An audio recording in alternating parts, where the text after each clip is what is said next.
Welcome to Green and Red, scrappy politics for scrappy people. A regular podcast on radical, environmental and anti-capitalist politics. Brought to you by Bob Bazanko and Scott Parkin. Welcome to the silky smooth sounds of the Green and Red podcast. I'm your co-host, Scott Parkin in Berkeley, California. And as always, I am joined by Bob Bazanko in Houston, Texas. And I'm really excited today to be talking to one of my favorite people, somebody who's been, I think, really an inspiration in what we do in media, especially. And that's Dennis Bernstein, who is also in the Bay Area in San Francisco. Dennis is an award-winning producer and of the show Flashpoints, which is on KPFA, and the host on KPFA in Berkeley, and it's syndicated in many other places. He's won all kinds of awards for his work, including the 2015. You've also been a prolific writer with essays and articles appearing in places like the New York Times, Denver Post, Philadelphia Inquirer, The Nation, Dallas Times Herald, San Francisco Chronicle. I'm Mother Jones. I'm not good at all because there's so many. Spin, Der Spiegel, and elsewhere. You wrote a book about Henry Hyde's moral universe. For younger people out there, Henry Hyde was a really nefarious Congress representative from Illinois some time ago. You're the co-author of 2 decks of trading cards, Friendly Dictators and the SNL Scandal series, trading cards. You founded the Muriel Rukeyser reading series in Park Slope in Brooklyn. You did a live reading of Ulysses by James Joyce at the Bloomsbury bookstore, which I think you said lasted, 35 hours or something like that. You've written a lot of poetry, which we want to talk about, and your poetry has appeared in all kinds of places, and you received probably as big an accolade as anybody could. Alice Walker, who everybody knows, wrote that your book, Special Ed, your book of poetry, is art turned to us through the eyes of love. And so I would like to welcome you. I've been talking about getting you on for a long time. We finally did it. Dennis Bernstein, I've been fortunate to know you for quite some time, and it's really a privilege to have you on. Bob, it's good to be with you and Scott. And I know the work that you guys have been doing is great and important and making important information available in ways that people can't get it. So I appreciate all the work you guys have been doing for quite a while. And we started a long time ago together back in Yes. I think. Yes. Yes. Before we get started, we want to offer you congratulations. You have just been notified that you will receive the 2024 Peace Award from the Mount Diablo Peace and Justice Center, which is based on your long lifetime of work for peace and justice all over on many issues, and particularly in the Middle East. So congratulations on that. It's certainly well-deserved. Thank you. Appreciate that. I guess we'll start by just doing a little bit of autobiographical work, because I think you have a very fascinating background and you've become very important in the entire landscape of left media. But you started as a teacher, right? And New York, in the New York public school system. That's right. I was, you might say, an emotionally disturbed teacher, teaching rightfully troubled kids. It was an amazing experience. They were amazing children. It was a special program in New York City. Very few programs like this, but it was special ed in which I spent the day with the kids. These were junior high school kids. We ate together. We traveled together. It was a wonderful program. For instance, they gave me this van that I could call any day of the week. They got to the point where my kids would meet me out front. We'd hop in the van. Where are we going today, folks? So we would do the museums. We would do all kinds of extraordinary places. We would go to the beach. We would, do investigations. Who could find the smallest perfect shell? And we'd have discussions and arguments about what was bigger and what was smaller. And of course, these were also the kids, the poorest kids of New York City, who were being brutalized. And really, my political career started, I wrote a poem about this, it's in special ed. But really, my work as a teacher, an activist, a journalist started 1 week before Christmas back in the day when I was teaching these kids. During holidays, very poor kids get very anxious around Christmas and stuff like that. So I would take them to the gym. There was no gym teacher in this school, but I would take them to the gym. On the way one day, One of my students is banging on the glass of a classroom as we're walking by because his friend is inside. And he calls into the classroom. The teacher comes running over and slams the door shut. It was locked from the inside, and 2 or 3 fingers of my student were caught in the door jamb. And I'm standing there with 10 kids screaming, this kid in pain, banging on the door because the door was locked from the inside, so I couldn't get it open. So I had to pound my fist through the window. I cut my wrist, but I got his finger out. And I became the advocate for the student, suing the school and the teacher, and it was a whole political action. And I took the story to WBAI, where I had become a fan. That's Pacifica Radio in New York. And that's when my radio career began, trying to advocate for this student who got her finger chopped off because the school had a rule about locking the doors from the inside to prevent dangerous infiltrators from hurting our kids. It was not necessary. It was a dangerous action. And we did win that lawsuit. That's fantastic. Did you? Yeah.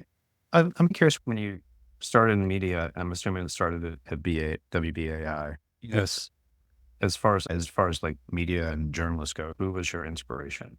The first thing that really what led to my commitment is I actually remember one day just lying on my bed in my room, listening to the narration of a producer named Dolores Costello, who was outside the gates of Attica. And she was broadcasting as the police were getting ready to go in.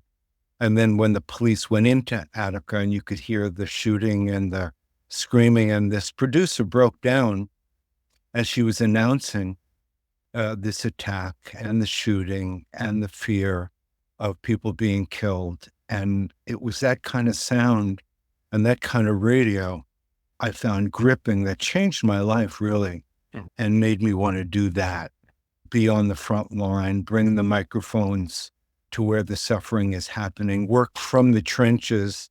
We of course want to talk about the corporations and who's doing the damage, but we start with the suffering of the people in the field and report from there to wherever, to the corporation, to Washington, to the politician.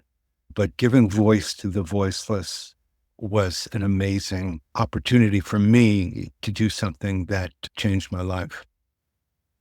Yeah, you get into this in a time when, and we can talk later about what journalism is today, but this is a time when kind of journalists are being hailed, right, as like muckrakers, right? You had Watergate, and you had people like Sheehan and Albertson writing about Vietnam and exposing scandals and things like that.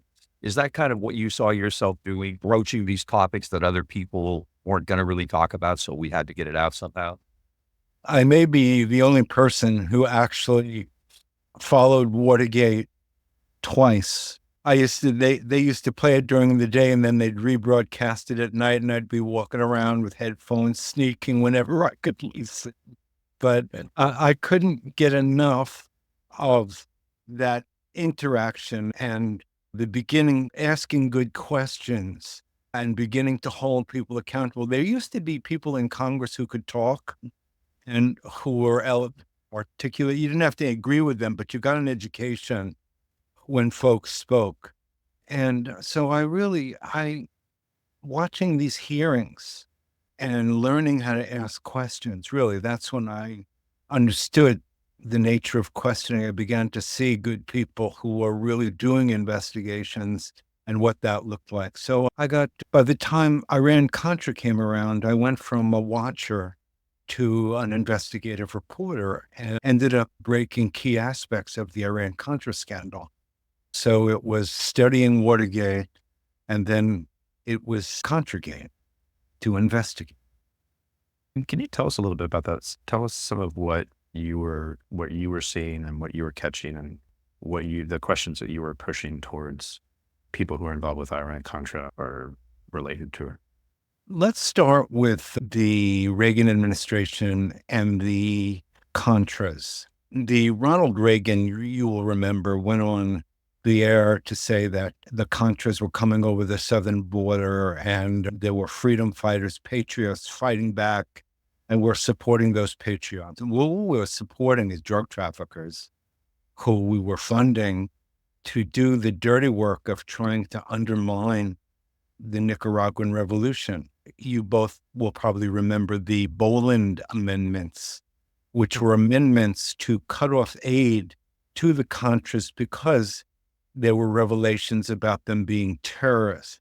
For me, the story really broke open when I was investigating various aspects and got a call from a guy by the name of Jesus Garcia, who was a prison guard. And then he had joined when Reagan called for the freedom fighters to come forward and fight the communists. Jesus Garcia was an anti-communist of great stature. He named his first child America. This anti-Castro Cuban hated Castro and the Cubans. He was ready to fight for America. Unfortunately, what Garcia found himself in the middle of was a plot that after the aid to fight the Nicaraguans was cut off, this was a plot that Garcia and several others were involved in to get this, guys. And it's real, confirmed. We wrote it. We did a major publication for Spin magazine that got a lot of attention, got syndicated through various press agencies. The idea was to kill the U.S. ambassador, Louis Tams, to Honduras, blame it on the Nicaraguans, and use it as an excuse to invade Nicaragua. But Garcia, unfortunately, this plot became, how do I say this? A public defender named John Mattis, who ended up with this case, realized that Jesus Garcia was not just an anti-Castro Cuban, that in fact he had all kinds of documents that showed that he was working with the Vice President of the United States, that would be George Bush, and his national security advisor on this plot to kill the U.S. ambassador to Honduras and blame it on the Nicaraguans to invade. John Mattis was contacted at the same time that we found him by the Kerry Committee. And you might remember that the Kerry Committee with John Kerry were investigating drug trafficking in the United States and ultimately found out that, in fact, there were connections between traffickers and U.S. activists who were trying to overthrow once again, the Nicaraguan government. Kerry's investigation was expanded by this public offender named John Mattis, and I began to really get to know some of these players. Jesus Garcia once left me a message that he was convinced he was going to be blown up by, I don't know, his connections in the CIA, because he was talking publicly, because Jesus Garcia was willing to do anything. He would have done anything. He loved America, but he wasn't going to kill a U.S. ambassador. And so he began to blow the whistle. He was death threatened. Somebody who he was working with had a bomb put on their stoop. That became problematic. And then John Mattis, working for John Kerry, became also our source. And this goes on, but I can tell you that we broke the story with a number of journalists. There was Bob Perry, who you remember, a guy by the name of Eugene Hassenfuss, was shot down over Nicaragua by a 16-year-old with a Russian grenade launcher. It turns out that Bob Perry, the great late Bob Perry, who started Consortium News, had run the serial numbers on the plane that was shot down, and they found out that Hassenfuss was flying a plane that was owned by Medellin cartel traffickers. We knew there were all kinds of connections between the U.S. government. Remember, this is when one side of the White House, Nancy Reagan, was saying, just say no to drugs. And then on the other side of the White House, Ronald Reagan, to support this activity, had signed a secret finding that allowed U.S. federal agents to work with and to ignore the shipments of traffickers if they were engaged in national security actions with the U.S. government to stop the communists, that would be the Nicaraguans, from coming over the southern border. Get it? Just say no in one side of the White House. Ronald Reagan signs a secret finding that allows federal agents to work with traffickers to ignore drug shipments. Now, if you sort of take a look at the time of what was happening in emergency rooms across country, you saw a surge in cocaine into Black neighborhoods. You might remember of this guy named Gary Webb and the Dark Alliance. We followed the story to Los Angeles. Gary Webb picked up that story when a couple of frogmen were busted at the harbors in San Francisco with a whole bunch of drugs and a shipment of weapons. It was a crazy sort of thing where here the DIA, they didn't arrest anybody. They kept the drugs, but they let these folks, these frogmen, keep the money, and everybody was wondering why. That was the money that was going to the Contras. That's where Gary Webb and the Dark Alliance began, and he began to report on that story. So bottom line is that the United States government played a key role in facilitating large amounts of cocaine coming into the country, into Black neighborhoods that led to a death sentence for many kids who got hooked on cocaine. Jesus Garcia, at one point, we actually recorded him talking about how he was convinced he was going to get murdered, and we put it on a card at WBAI, and it started out something like, "Dennis, I swear I'm going to get hit. You got to do something. They're going to hit me." If you want, by the way, if you want to read in depth about this story, the first part of it we published in Spin Magazine under a stupid name. Bob Guccione named the story "Conspiracy of Hopelessness." But we lay out the whole Contra drug connection there and the way in which the United States government really had created a drug problem in this country. Thank you, Nancy Reagan, and just say yes.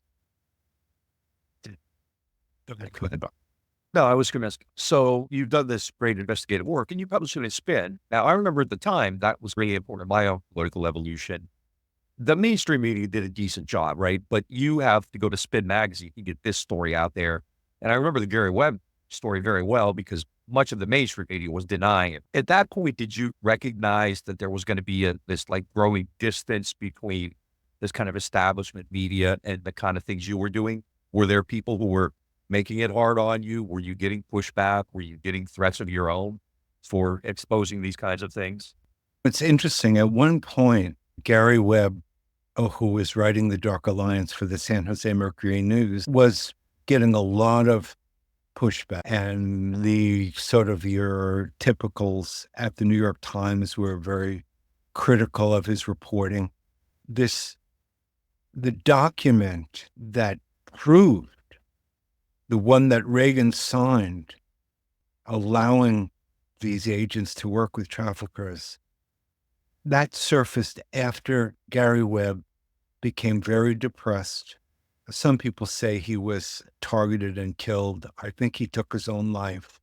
But his editors had turned on him at the Mercury News, and he was really depressed. Bob Perry and I and a few others met with him to talk about the kinds of pressures you face when you get this kind of, when you try and do this kind of story, when you hold the government accountable in a story like this.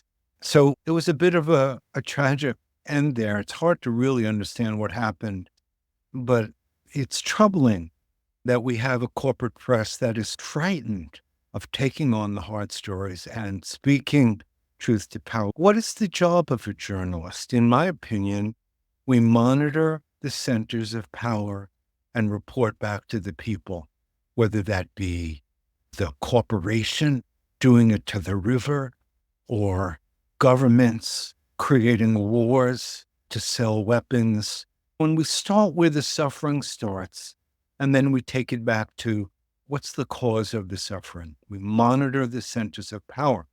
That's what Robert Fisk did. The late John Pilger, who does a movie, Palestine is the Issue, and 25 years later does another movie called Palestine is Still the Issue, in which he demonstrates an understanding of the situation, the structure, and why it's going to lead us to total war. Was he wrong? Where are we now? We're on the edge of a regional war in the Middle East. We got a war going in another part of the world. And World War III is sparkling in the distance. Where are we? These were great reporters who spoke truth to power, who were critiqued. And in some cases, like Gary Webb, it took a toll. I was coming of age in the 80s, like during Iran-Contra. I was old enough then to understand what was happening, and I was very into history and politics at the time. And part of it was the work of great journalists, but there were even these journalists in the mainstream media who were talking about this and raising these issues. Now, I just don't see that crop of journalists as much, and I don't know if it's because of social media or if it's because of the corporate consolidation of media outlets or, censorship or all of these things. Why do you think we don't see as striking an investigative journalism as we did in the 70s and 80s? That's a really good question, Scott, and I can answer it this way. You both may remember one way or another, there was a radical member of the FCC, the Federal Communications Commission. God, all of a sudden, I'll think of his name. He was warning about the nature of censorship and self-censorship, that the corporations were pushing their way into the boardrooms of journalist corporations, and that it was the advertisers that were calling the shots. We don't want to alienate our advertiser by doing the wrong story. And this FCC commissioner said that censorship and self-censorship go something like this. You got a young reporter, hire him, he's excited to do the job. He goes out there, let's just say he finds there's a corporation polluting a river, and he nails it down, he documents it, he takes the photographs, he does all the work, all the research. He goes running back to his editor, he says, I got a story that's going to knock him dead. Look what this corporation is doing to this river. And the editor says, yeah, that is a good story. You did do a good job on that. That corporation, you see, there are a whole page, middle of the section advertiser. We can't do that story. Okay, reporter goes out again, sees another incredible story. I don't know, but he writes it up, puts it together, goes running back. He's just about to knock on the door of his editor to say he's got this great story, and he thinks, he's not going to be interested in this one. Maybe I can go find one I'm more able to sell him. So he doesn't tell the editor. The third time he goes out there, he doesn't see the story anymore. His eyes won't show him what he knows will be censored. I can't tell you how many journalists have told me in the Times and you name it, the BBC, how they can report anything they want. Yeah, sure. I've seen reporters who tell the truth about what happened in the Middle East, what happened in Palestine, and they're fired so fast the coffee on their desk is still steaming by the time I get there to find out what happened. No, there's extreme censorship. It is extraordinary now. We do have an emerging and expanding genocide going on in the Gaza Strip, and it is brutal today than it was yesterday, months ago, but we're never going to hear the truth about what happened. For instance, we're never going to hear about the Hannibal Directive. You guys know what that is? Yeah. The Hannibal Directive? Yes. Where the Israelis are going to shoot their own. Attack the act. And there's an endless report in Hebrew in 7 days in the Israeli press about how the Hannibal Project directive is going to be used, because really the attack on the 7th was soldiers kicking back for a good time. It was mostly political people and soldiers and army that were there delighting themselves on the border of occupied Palestine. And it was attacked by resistance forces who will tell you they have the right to resist under occupation. But we're never going to hear, when's the last time you read about the Hannibal directives in the New York Times? Right. They have a special prescription for what words you can or cannot use. We don't want to hear about refugees. We don't want to hear about any of these things like depressed occupation, illegal occupation, settlers. That's all out of the dialogue. I was going to get to this later, but since you brought it up, I think this is really important. And in fact, you and I, the first time we ever really coordinated together was over this issue in 2002. Both of us were being attacked as anti-Semitic and all this kind of stuff. And I don't know that I've seen a propaganda campaign so concentrated and intense as what we've seen in the past year with regard to Israel and Palestine. They're still, they have stories that have been debunked, but they continue to report them and so forth. And I know you've come under fire for this to the point where Robert Fisk, the great journalist, the great scholar, wrote a piece about you. Was it in the Independent, maybe? How, and you're Jewish yourself, right? And you've been attacked in very ugly ways and threatened. How you see that happening? And today, what do you make of this idea that like whenever you say something that somebody doesn't like, they could just throw this at you? You're anti-Semitic. Yeah, ironic. By the way, that piece by Fisk again is a strange kind of freedom in the Your freedom. Let me answer that question this way. I come from rabbis. My grandfather, Alta Sol Pfeffer, wrote prayer and blessed matzah.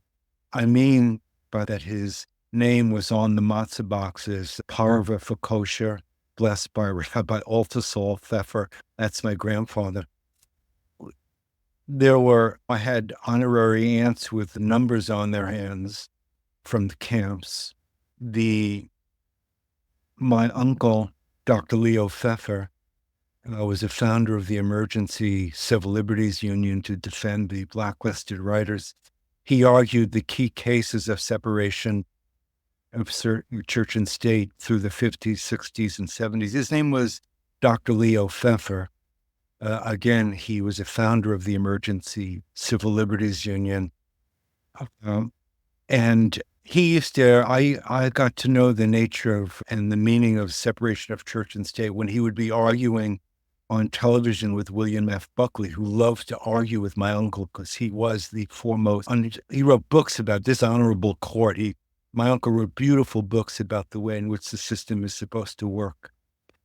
There was the Pfeffer Award. The Pfeffer Peace Award was given by the Fellowship of Reconciliation for Palestinians and Israelis working together for peace. So I have a bit of a tradition in my family. My mom, being sick of being surrounded by rabbis and Orthodox people, moved us out of the Lower East Side of Manhattan into sort of a Christian peninsula of faith on Long Island. And that's where every Ash Wednesday became a war zone. Catholics looking for the Christ killers when they came in with the ashes on their forehead. So I was at war. I think I had a fight against anti-Semites every day of my junior high school career. That's where I learned to fight. And I knew on Ash Wednesdays it was really going to be trouble. They were looking for the Jews. So you could call me an anti-Semite if you want, but my human rights portfolio, if you will, begins with me standing up and also crouching down when they say the attendance in school, and everybody knows Bernstein is a Jew. There's no question about it. You could call me, you can come in that door and call me an anti-Semite, but I will tell you that my extreme support against apartheid in Israel and ethnic cleansing and now genocide has everything to do with what I learned in defending my right to be a Jew. It reminds me of things like that Norman Finkelstein or Noam Chomsky have said. And that's something I think about. One thing that you've done that I think, first of all, let me kind of backtrack a moment. How did Flashpoints get started? When did you go to KPFA and start that? I started Flashpoints in 1990 or 91. Which Gulf War was that? Was that one or two? And we had received I was working for the Pacific News Service at the time, which became the new American media syndicator, with Sandy Close and McCarthy Genius Award winner, extraordinary journalist. Working with Sandy, we had obtained a Pentagon document that showed that the U.S. was ready to go to war, that they had already hired the oil firefighters because you remember the Iraqis or the Kuwaitis were threatening to set oil wells on fire and all that. So the United States had They were already getting ready for the war, even while they were denying that they really were getting ready for the war. We got a Pentagon document that's out there that showed the level of preparedness that the United States had and was ready to do war. And out of that, the executive director of Pacifica at the time, Pat Scott, asked me if I would want to recreate what I did in New York with the undercurrent syndication, which, by the way, did I mention that investigation led Robert Knight, our senior producer, to track down Manuel Noriega while he was still in hiding? You remember everybody was looking, where's Manuel Noriega? This was so-called police army operation to arrest him. Robert, our senior producer, tracked him down, interviewed him for Flashpoints. I'm telling you, there was every reporter in New York City was at our little WBAI door. But it was out of that, Robert tracking down Noriega, us getting this Pentagon document, that we started Flashpoints. We thought those were two good flashpoints as a part of our investigation. There's so much that happened. It's hard to put it all together. I hope this is making sense for you and Scott, and I hope this is helpful. No, absolutely. I know. Well, and the reason I asked that to get it is because I remember, again, when I start to pay more attention to this stuff, I'm not going to hear somebody from like Noam Chomsky, right? You're not going to see him at the time in the New York Times or on ABC News or anything like that. Yeah. So you were the person, like you and people like you, right? Who I went to find out things that I wasn't going to get otherwise, and I knew where to look for them. And you talked to everybody. How important was that to you? And did you understand at the time what you were doing, this kind of service you're providing, and how important it was to give voices to these people who otherwise, especially on issues like Palestine, were just dismissed or ignored? Yeah, it was such a privilege. For me, that was everything. I can tell you, for instance, I went up to Washington, Hanford, Washington, which is still and will be for the next 10,000 years, a dumping zone for the aftermath of making the bombs. I think they made Nagasaki bomb there. We did a show on that, actually. Yeah. With Jim Schwarfrank. Oh, yeah. And there was the Death Mile. I'm sure you heard about that. And I interviewed a number of the downwinders who had the most extraordinary stories. In fact, I got in a boat and with a scientist, Norm Busky, who had a Geiger counter, and he had made a jar of nuclear jelly that with fruit that was polluted across the river from the plant, and sent it to the governor to try and call attention to the fact of how dangerous Hanford was. When we were on the river exploring around the reactor, we came upon a boat with about 6 guys fishing right at the mouth of the reactor where they do the releases. And I scream out, we pull up in one of those little tube boats with the motor. We pull up to this boat and we're calling out to the guys fishing. And I say, you guys, what do you say? Oh, fishing's good here. I said, this is the plant. And he says, yeah, it's good by the mouth. So they were purposely fishing at the mouth of this Hanford release. Seemed like it was one of the structures for release. I'm sure it was. At least the scientist Norm Busky said yes. And I still, to this moment, remember sitting in one of the downwinders' living room. Her daughter was in the hospital dying. Her daughter's parakeet is singing in the background. And this woman is telling me she's a Mormon and she trusted the people at the plant and they said it was safe. But she used to wonder why, when her children would wave at the pilots flying overhead, they wouldn't wave back. These were the pilots that were monitoring the releases and keeping track of what was happening. And they knew they were hurting all the people, but all these people got good deals on property and good packages and promised good jobs and a death sentence as well. Yeah. You can't really enjoy the pension if you're dead from cancer, from working with all the radioactive materials, right? My question, going back to Flashpoints, is that Flashpoints brings voices to the voiceless, sort of names, goes after some of the real sort of perpetrators of some of the crimes going on. And I became familiar with Flashpoints late 90s, early 2000s, some around the Free Pacifica campaign. I'm curious about the sort of backlash for some of the stories that you've done, as well as advocating for free speech. During the Free Pacifica campaign, for example, you were live on air while they were trying to take you off air. You were locked in the studio. I'd like to hear just a bit about that. Thank you. Thank you for asking that question, Scott.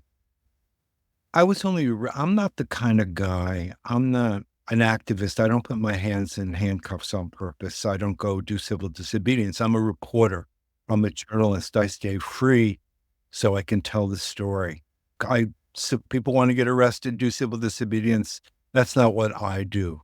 I'm there to document, to keep track, to take notes.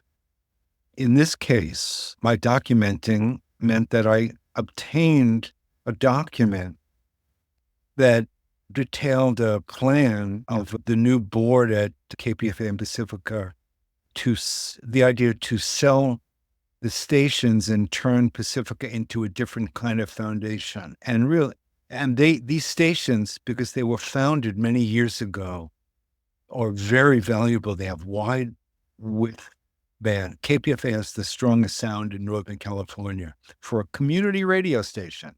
New York, BAI is 99.5 FM, right in the middle of the commercial dial in New York City, with a transmitter on the Empire State Building and access to 35 million people. You think there weren't some corporations rubbing their hands?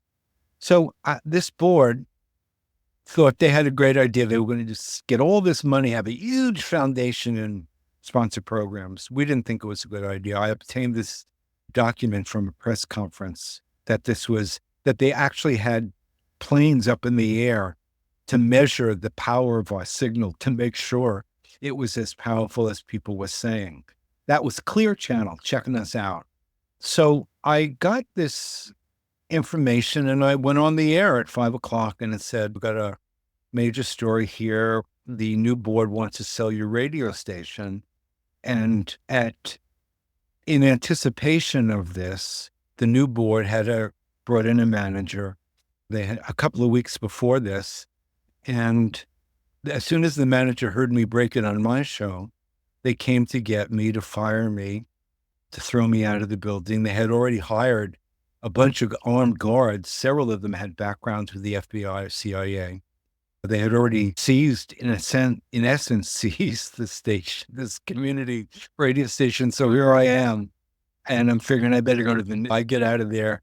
The new manager with a few thugs meets me halfway up the stairs. They say, you got to leave now. Get your coat now. You got to leave. I said, I got to go get my coat. Really, I'm heading to the news department because they've already started to broadcast the 6 o'clock news.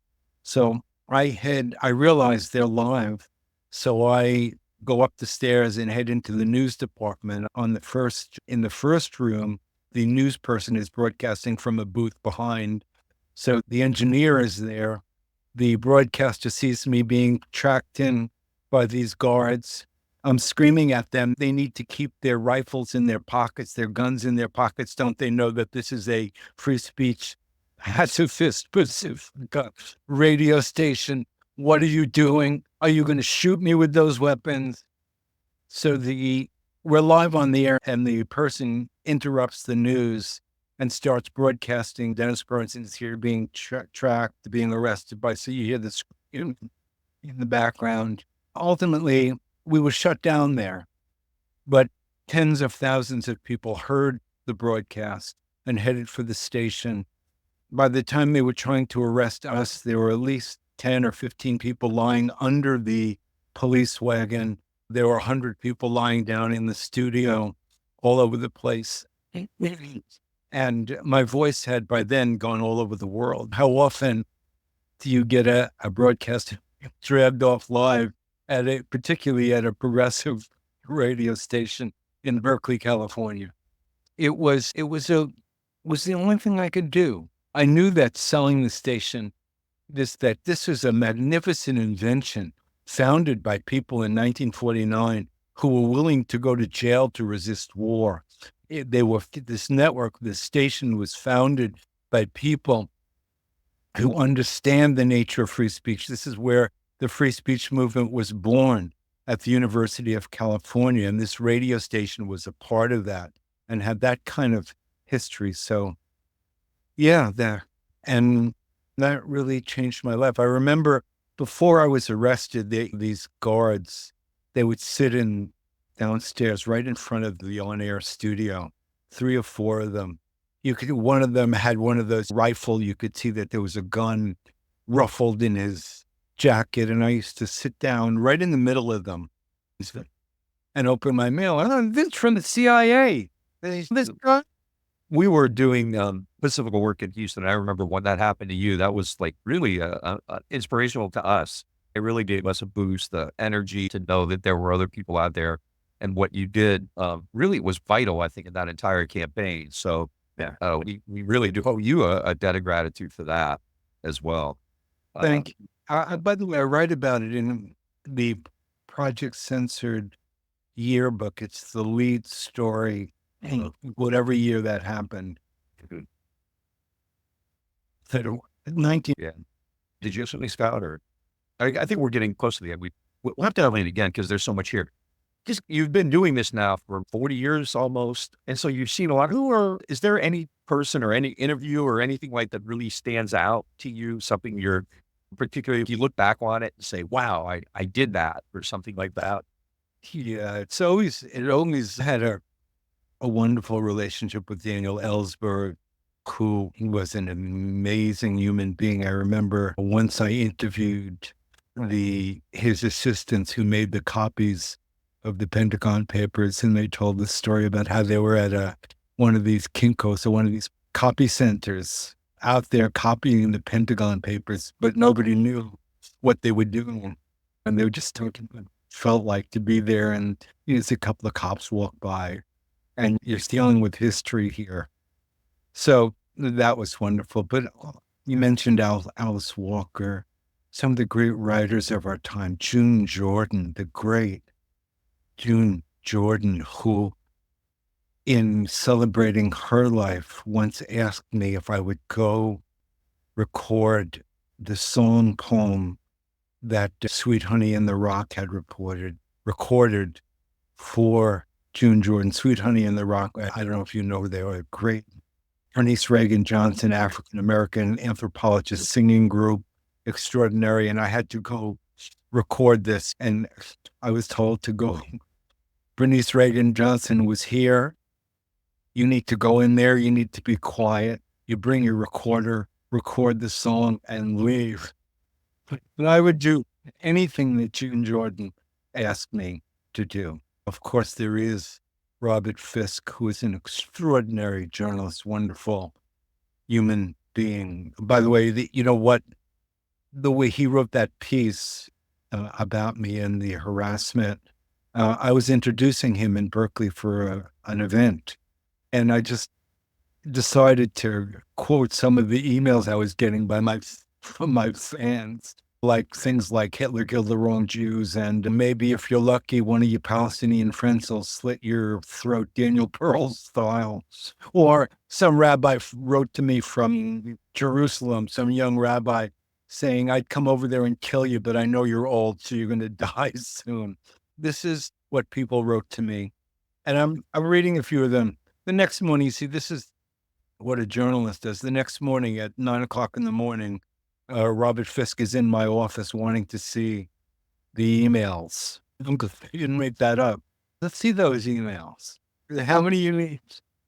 But great journalists like Robert Fisk, and again, we lost him, and John Pilger, unbelievably courageous in what's his documentary about the islands that were stolen by Great Britain. They were just given back. I wish he just missed it. His documentary demonstrated how the Galapagos people were purged, and he did this documentary. I wish he would have lived to see the fact that they were given at least half their island back from the Brits. These are just, I don't even know where to start. I mean, the great Muriel Rukeyser, poet, what would happen if one woman told the truth about her life? the world would split open. Thought about her when I thought about it. Anita Hill, this right winger who just happens to tell the truth that Clarence Thomas is a pornographer. And so what happens? She gets shut down, and Joe Biden makes sure Clarence Thomas becomes a Supreme Court justice. Thank you, Joe. We appreciate the genocide now, too. These are the connections. Do people want to understand the role that Biden is playing in the current war machine by making sure people like Clarence Thomas get on the Supreme Court? Anything else? I think now we're in the situation, it's bizarre, right? Where a lot of people who I think would probably be out of the streets protesting if Trump were president are now remaining very silent about what's happening, especially in Gaza, because it's being done by Biden and Harris. Like, how does that sit with you? Or aggressively defending Harris. Or defending it.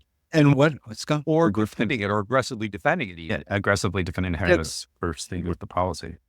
Yeah, absolutely. That's a good addition, Scott, to that. It used to be that the reporters were just stenographers.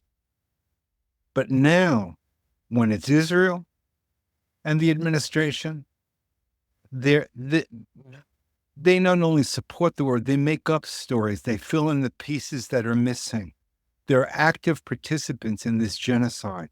And I think of them at, say, MSNBC as they put out the fires. They know what language to use. It's very clear that this is a censored situation. It is amazing. How could it be?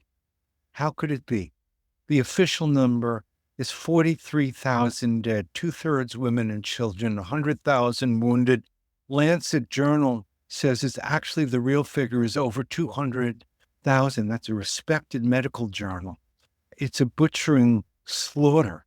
It's obvious. How could it be that the press doesn't see it?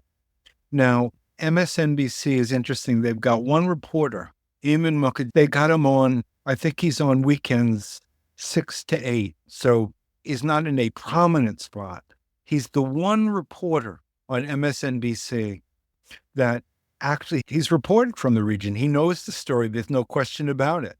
But I swear he's preempted half the time, particularly when Israel gets pretty ugly. And he's on the weekends. If you want to criticize them, you could say, you don't report. You say, oh, no, look at Eamon. He's on Saturdays at 6 o'clock and Sundays at 9 o'clock at night. You can see him there. The point is that the media, the corporations know it's a slaughter.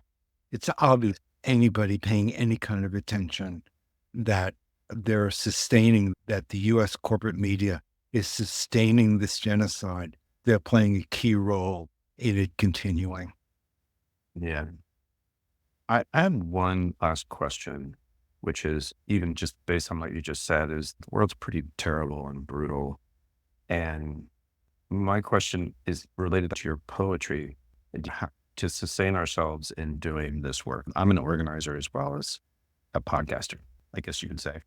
And so it's very difficult, right? Seeing the news and seeing video coming out of Gaza or Lebanon is just brutal. It just really wears on you.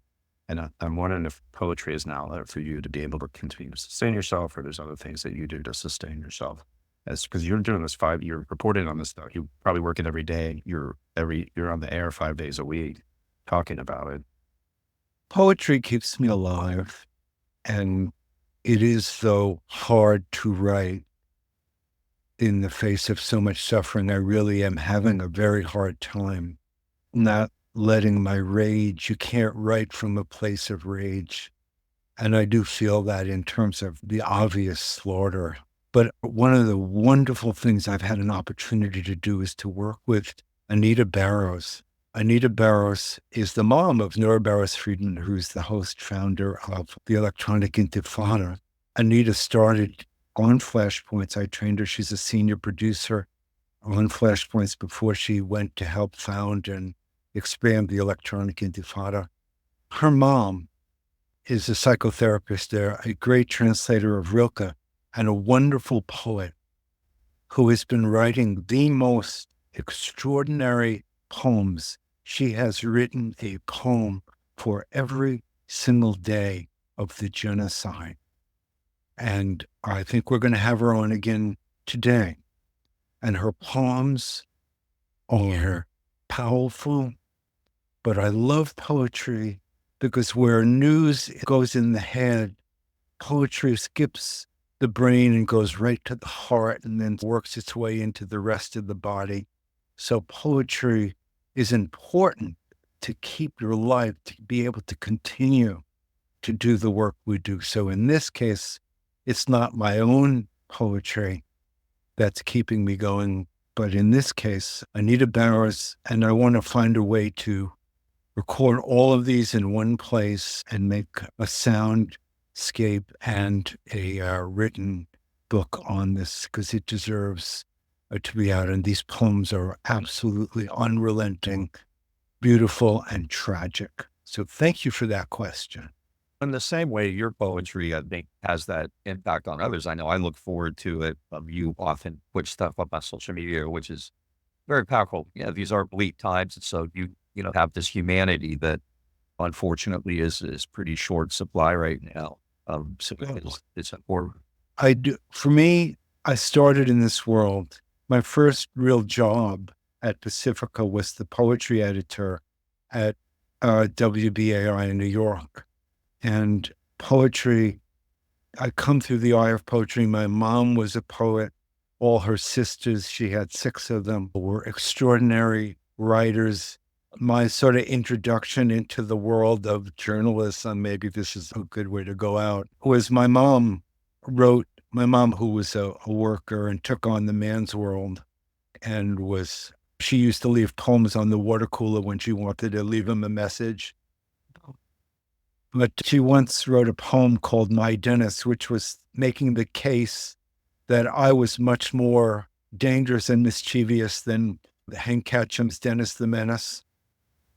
Starts with something like, were you to search from here to Venice, you couldn't find just such a menace as my son from birth called Dennis. Compared to mine, yours is a mirror print. Went on to list all the crimes that I had committed as a youth that made me much worse than the other one. You're on every day at 5:30 your time, right? 5:30 Pacific, right? And it's kpfa.org, and you can do a search on tonight. Your shows are archived there. I've been a guest many times. It's always an honor. I especially appreciate that you speak about guns and gun violence quite a bit, which is a very important issue. And that means a lot to me that when we could talk about that. You lost your son to gun. Yeah, I did. And it's just that you see that every day, especially here in Texas, as you and I unfortunately talk too often because we often speak after school shootings, right? And so it means a great deal. Like I said, I've been telling you for so long now, we have to have you on. And I'm so glad we finally got a chance. You've read just in terms of what we do here. Scott and I would not be doing this if it weren't for you and others who really created that path for us long ago. You really are inspirational and a mentor and to us as well. And so it means a great deal. And I think so much of left media today comes out of the tradition of folks like you, independent journalists who, I love that phrase, give a voice to the voiceless, which I've used many times myself. But we really do appreciate it so much. Yeah, Thank very you. much so. Very much. You were very much my entree into radical politics in the late 90s and early 2000s. There's Flashpoints, Democracy Now!, all of those shows. Folks, we're going to wrap it with that. We've been talking with Dennis Bernstein, who's the host of KPFA's Flashpoints. If you like what you hear, and check us out on Facebook, Instagram, and Twitter. If you're watching this on YouTube, hit the subscribe button, or if you're listening to some audio platform, give us a rate and review. And if you want to really support us, go to greenandredpodcast.org, hit that support button, or become a patron at patreon.com/greenredpodcast. Dennis, it's been his honor having you on the show, to be honest. So really glad we got to have this conversation today. And everyone else out there, make trouble and misbehave, and we'll talk to you again soon. Thank you.